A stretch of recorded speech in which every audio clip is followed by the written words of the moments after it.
साथियों, आज हम आपको एक बहुत ही रोचक और मनमोहक प्रेम कहानी सुनाने जा रहे हैं। ये एक ऐसी राजकुमारी की स्वयंवर की कहानी है जिसने दुनिया के तमाम सुंदर और बलशाली योद्धा राजकुमारों को छोड़कर अपने ही राज्य की महामंत्री के बेटे से विवाह कर ली। तो चलिए बिना देरी किए कहानी शुरू करते हैं। और हाँ, अगर आप नए हैं तो प्लीज हमें सपोर्ट करने के लिए हमारे चैनल को सब्सक्राइब और एक लाइक अवश्य करना। साथियों, एक समय की बात है, एक राज्य में बहुत ही शक्तिशाली राजा राज करता था। उसकी एक सुंदर, प्रतिभाशाली और बुद्धिमती कन्या थी जिसका नाम राजा ने बड़े प्यार से लावण्या रखा था। सुरीली आवाज की सम्राजी और एक बेहतरीन नृत्यांगना होने के साथ साथ उसे देव ग्रंथों का भी खूब ज्ञान था।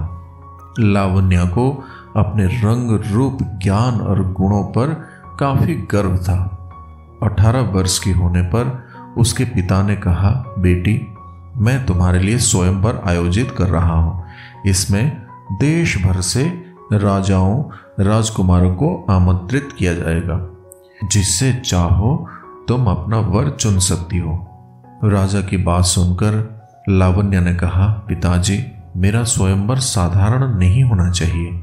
जिसे मैं अपना जीवन साथी चुनूंगी वो एक विशेष व्यक्ति होगा, एक ऐसा युवा जो सर्वोत्तम से भी बढ़कर हो। लावण्या की बात सुनकर राजा ने पूछा, कौन कितना सर्वोत्तम है ये कैसे मालूम पड़ेगा बेटी? तो फिर लावण्या ने कहा, पिताजी, इसके लिए हमें विभिन्न श्रेणियों में प्रतियोगिताएं आयोजित करनी होंगी। सभी प्रतियोगिताएं जीतने वाले को सर्वश्रेष्ठ और उपयुक्त माना जाएगा। राजा ने पूछा, तो फिर किस किस तरह की प्रतियोगिताएं होनी चाहिए?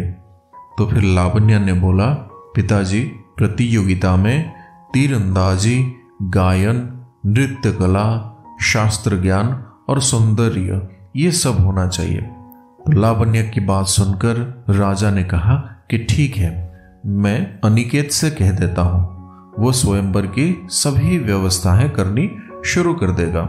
अनिकेत जो था उस राज्य के प्रधानमंत्री का पुत्र था। लावण्या और अनिकेत दोनों एक साथ पले बड़े थे। किसी को भी मालूम नहीं था कि अनिकेत मन ही मन में लावण्या को चाहता था।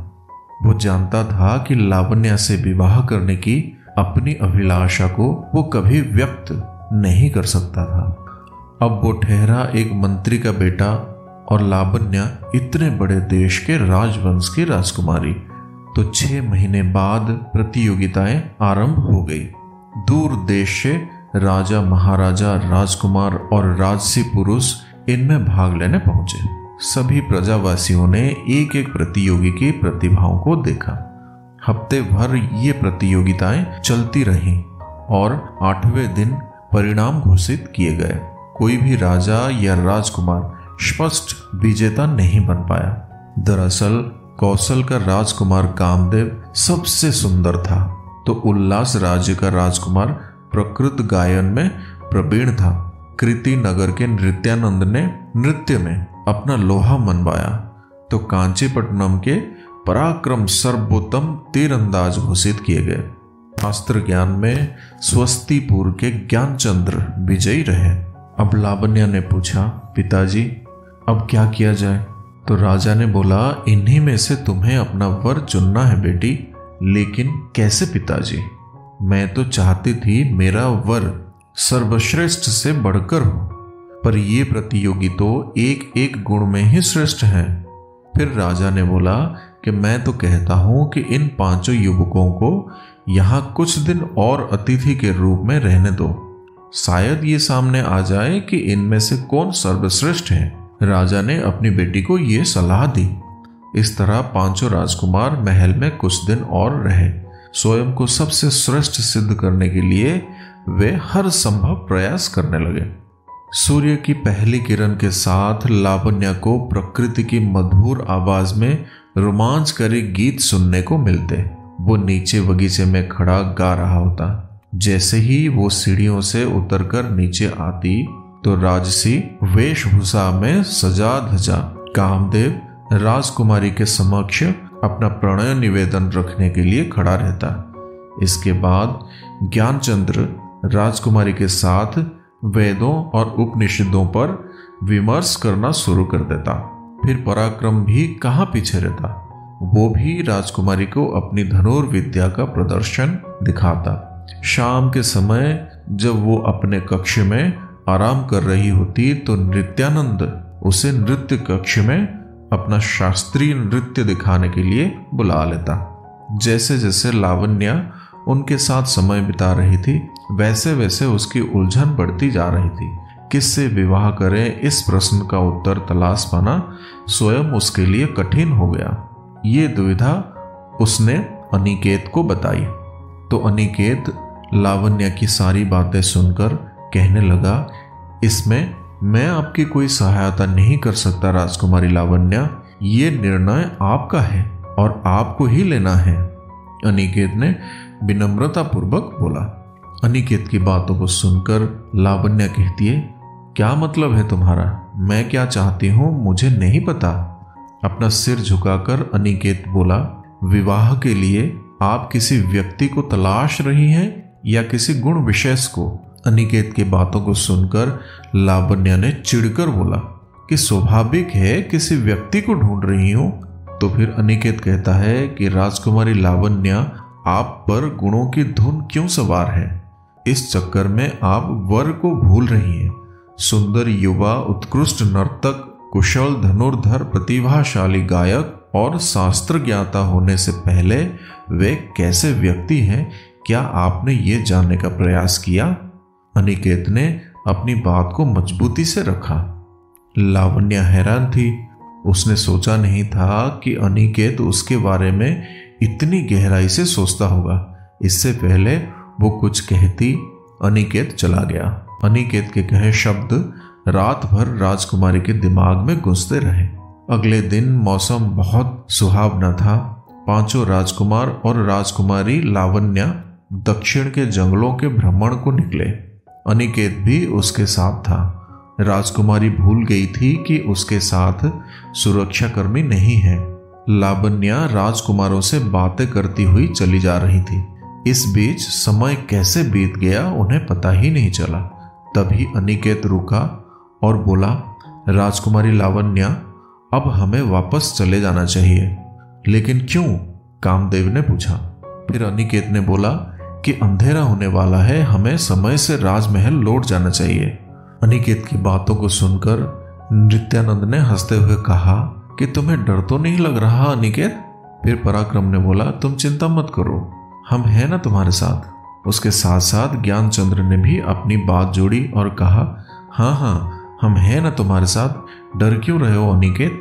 उन्हें अनदेखा करते हुए अनिकेत ने बोला, लावण्या, महल से निकले 3 घंटे से अधिक समय हो चुका है। महाराज चिंता कर रहे होंगे। जंगल के इस इलाके में बाघ हैं। हमारे पास शस्त्र भी नहीं। आओ वापस चले। अनिकेत के निवेदन को अनसुना करते हुए लावण्या चलती जा रही थी। पांचों राजकुमार तिरस्कारपूर्ण नजरों से अनिकेत को देखते हुए राजकुमारी के संग हो लिए। उन पर ध्यान ना देते हुए अनिकेत भी उनके पीछे पीछे चलने लगा। अचानक एक जोरदार दहाड़ सुनाई पड़ी। सब रुक गए।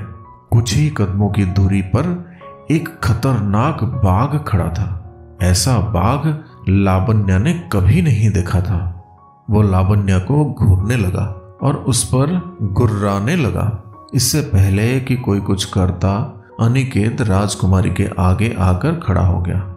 बाघ ने अनिकेत पर नजरें गड़ा दी। अनिकेत बोला, भागो लावण्या भागो, बाघ भूखा है। जब तक मैं इसे रोक सकता हूं रोकूंगा, आप भाग जाओ। फिर कामदेव ने कहा कि हाँ हाँ, आओ लावण्या, सैनिकों को बुला लाते हैं। कामदेव की बात सुनकर लावण्या ने कहा कि नहीं, मैं अनिकेत को छोड़कर नहीं जाऊंगी। नित्यानंद के मुंह से बड़े मुश्किल से बोल निकल पा रहे थे और उसने बोला, अरे हम छोड़कर थोड़े जा रहे हैं, मदद मांगने ही तो जा रहे हैं। फिर पराक्रम चिल्लाता हुआ बोला, बाघ हमें कच्चा खा जाएगा, भागो लावण्या भागो। राजकुमारी लावण्या बोली कि नहीं, मैं अनिकेत को छोड़कर नहीं जाऊंगी। लेकिन हम तो जान बचाएं, ज्ञानचंद्र ने बोला, और सभी वहां से भाग लिए। अनिकेत एक फुर्तीला और हृष्ट पुष्ट युवक था। जैसे ही बाघ अनिकेत की ओर बढ़ा, अनिकेत बाघ के पीठ पर झपट पड़ा। अपनी मजबूत भुजाओं का फंदा बनाकर उसने बाघ की गर्दन को जकड़ लिया। बाघ ने उसे फेंकने की भरसक प्रयास किए, लेकिन अनिकेत डटा रहा। तभी बाघ की जोरदार चीख निकली और वो शांत पड़ गया। लावण्या ने पलटकर देखा, सुरक्षाकर्मी वहां पहुंच चुके थे। उनके चलाए तीरों से बाघ धराशायी हो गया था। अनिकेत उठ खड़ा हुआ। बाघ ने उसे कई चोटें पहुंचाई, लेकिन वे गंभीर नहीं थी। लावण्या दौड़कर अनिकेत के पास पहुंची और उसका हाल पूछा। सुरक्षाकर्मी बोला, महाराज आप लोगों के लिए चिंतित हो रहे थे और उन्होंने हमें तलाशने के लिए भेज दिया। रास्ते में वे 5 राजकुमार हमें मिले और उन्होंने हमें बताया कि आपकी जान खतरे में है और इसलिए हम आपको बचाने यहाँ आ गए हैं। अगले दिन लावण्या अनिकेत से मिलने पहुंची और बोली, कैसे हो तुम अनिकेत?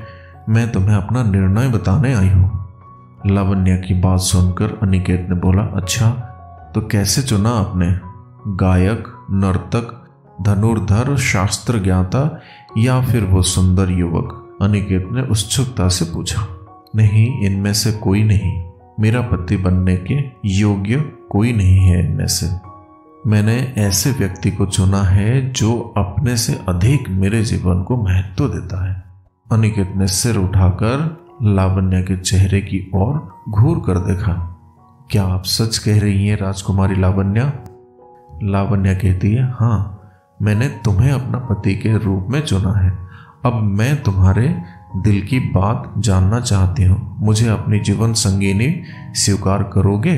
लावण्या की बातें सुनकर अनिकेत ने कहा, लावण्या, मैंने सदा आपको दिल से चाहा है। मुझे अपने योग्य समझकर आपने मुझे दुनिया का सबसे भाग्यशाली इंसान बना दिया है। तो फिर 1 महीने के अंदर अंदर लावण्या और अनिकेत का विवाह हो जाती है।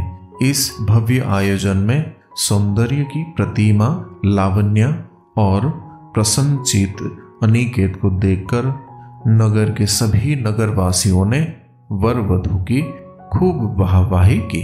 तो साथियों, कैसी लगी आपको ये अद्भुत प्रेम कहानी? अगर आपको हमारी कहानी अच्छी लगी हो तो प्लीज़ हमें कमेंट सेक्शन में बताइएगा। और फिर मिलेंगे साथियों अगले वीडियो में। तब तक के लिए अपना ख्याल रखना और हमेशा हंसते मुस्कुराते हुए रहना।